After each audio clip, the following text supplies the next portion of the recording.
Para daw si Buto ni isang unggoy, oh. Dali lang. Gano'n lang po ka tiga sabihin yun? Sandali lang ha. Gusto ko ni malaman ang pangalan. Di puta yan eh. Daw si Sinon isang unggoy ning gago niyo. Bigyan niyo ko isang pangalan isang yung di puta yan.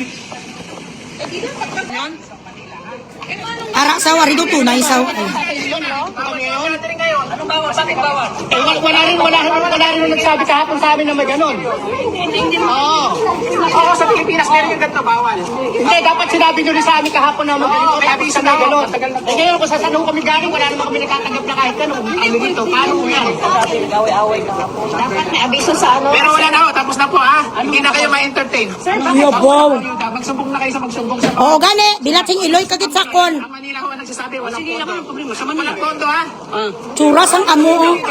Sige, ilipat mo. Kahit magsumbong na tayo sa Pilipinas. Okay. Hindi nila kailangan magsumbong sa Pilipinas, masumbong na sa Bugres, kay Bugres. Ikaw ang diputa ka nga chimpansi, kang gago, kang unon ka. Bilatsing iloy mo, how hard is it for you to be kind? Kikiro ka po, Pilipino, bakit kailangan ka magyabang gago? Ang karidkid mo dito, hindi mo pa gani naalis ang bilatsing iloy, kaway kagapang lugod. Ang itsura mo nga dubaho, kailok nga bad Breton. Grabe mag-astang yung diputa nga gorilla chimpansi. Masumbong sa ba't isumbong ang dapat sa'yo inaalis ka dyan, gago. Putang ina ka. Sa panahon ngayon, dapat nagkakawa kamay tayo. Tulungan natin yung mga Pilipino, kawawa, wala alafor. Kung magtabuyan ka sa Pilipino, bilatsing iloy, do hindi ka namin pinapasahod. Sino di pangalan sa bilatsing iloy, ibigyan yung ugani sa pangalan sang gago. Pangit ka na kung sino pang pangit yun pa ang salbahe. Satanista ka doon namin, kinis-kinisat sang tsura, dali lang. Magsumbong na kung sa pagsumbong tsura sang bilatsing iloy ning sikwan niyo. Tsura sang gorilla. Tapos na po ha. Hindi na kayo ma-entertain. Hindi na kayo ma-entertain, hindi ma-entertain, hindi pwede ka man sir makasabi, sir. Sandali lang. Magsumbong na kayo sa magsumbong sa mga gusto nyo pagsubuan. Ang Manila ho ang nagsasabi, walang po. Amo ni blang ay tsura si mo, sir, no? Pangit ka na.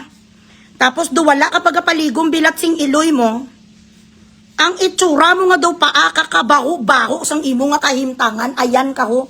Sinon isang gago-gago ni wala ka tawad, wala ka ano, wala ka puso, bilatsing iloy ka, kaitim-itim, nasa iyo nga pugita ka. Tapos mayabang ka pa, salbahi ka pa.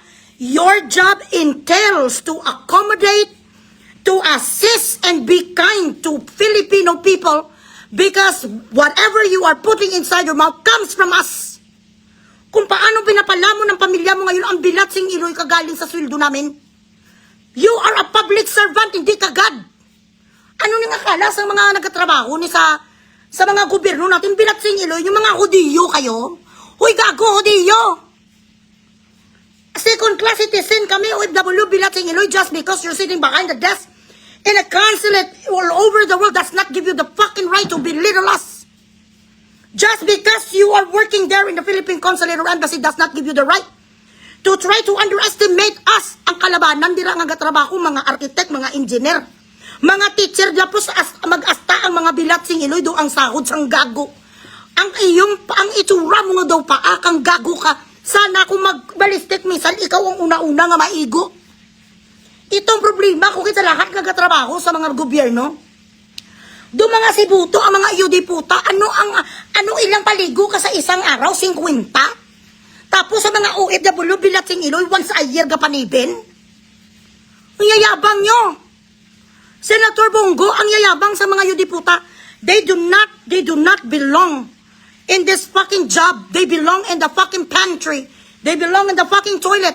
If they do not know how to handle people who are in distress, if they do not know how to accommodate Filipinos who does not even know where to go, na isa lang pwede namin puntahan, consulate, tapos putang ina, pagtabuyan pa.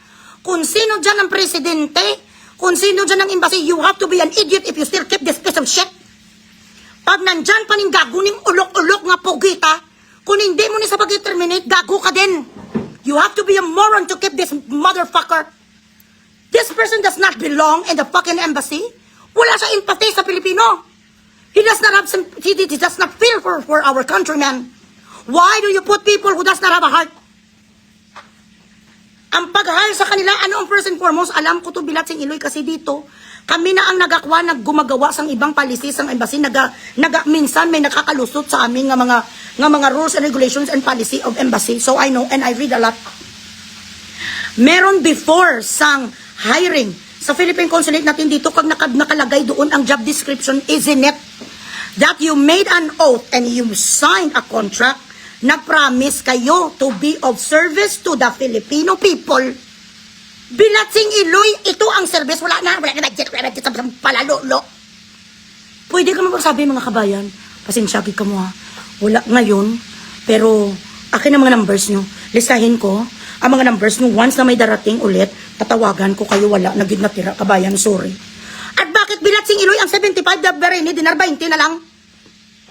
Hindi na lang ma-explain, tapos ito pang kanilang mga kwano, ang mga drama nila sa consulate, perma kayo, fill up the form, perma kayo, tapos may nakalagay doon 75 ang binigbigay sa mga iyo puta 20. May pumalag na mga Pilipino sabi, bakit 20 lang ang ibigay mo? Ang nakasulat naman doon 75 kasi wala na pera, sabi sa mga kawatan. So, to our labor attaché, and to whoever is the consul or whatever is your position in that office, you should terminate everyone who were on duty today. They do not belong to assist the Filipino people. Hindi kami trabador nyo. We are not asking for to borrow money. This is our money. This is not something that came from your wallet. This is not something that we are supposed to beg. Pinaghirapan namin to, di contribution namin to. Putang ina, saan na pupunta ang mga OCC, OIC? Yung mga certificate of churorot, ginapabayaran, saan na pupunta Bilatsing Iloy ang travel tax? Tuwing pumupunta kami sa abroad, saan na pupunta ni mga puta ni ang mga what you call das, dos, pidos. Saan na pupunta puta ang lahat ng taxes sa Pilipinas? Kung hindi sa mga sahod, sa mga government workers natin. Ang yayabang yung Bilatsing Iloy, yung pugita naman mga kulay, hindi mga kayo Snow White. Now, whoever is the Consul General of Bahrain, you need to change your staffs there because it simply shows that they do not deserve to be in that position. Hindi nga sila makakomfort sa mga Pilipino. Ala, wala na talagang natira, ganito. Tapos itong ang iba pera 20, ang iba grocery, Bilatsing Iloy, worth 5 dinar. Alam ko kung magkano na yung puta ilang bisis kung punta sa dinar, sa Bahrain. I know how it is there. Tsura ni isang diputa, kumanda ka sa akin ha. Malaman ko ang background mo, pati pamilya mo, damayin ko.